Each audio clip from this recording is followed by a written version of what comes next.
Jeg hedder Jeppe. Jeg er den nye kommunikationsmedarbejder hos Nationalpark Thy. Lige nu står jeg ude ved isbjerget, hvilket ligger 3 km fra, hvor jeg er opvokset. Herude ved isbjerget, der kommer utallige turister hvert år for at opleve den helt fantastiske natur. Derude vil jeg også vise jer, hvad I også kan opleve i Nationalpark Thy.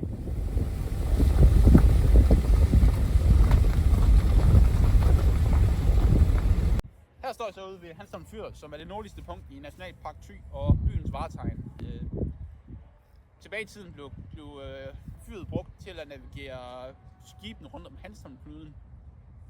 Derudover kan du også opleve masser af historie i Nationalpark Thy, blandt andet bunkers fra 2. verdenskrig. Nationalpark Thy er også kendt for Cold Hawaii, hvor tusindvis af folk surfer hvert år. Cold Hawaii var også vært i 2017 for VM i surfing. Nationalpark Thy er også kendt for rigtig mange dejlige cykel- og vandreruter. Lige nu står jeg herude i Bøsted Rende, som er et af de mange dejlige steder. Her ved Nationalparkcenteret Thy i Vorupør kan turister komme og finde information om hele området.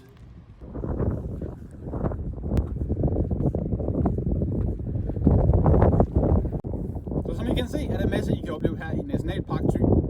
På gensyn.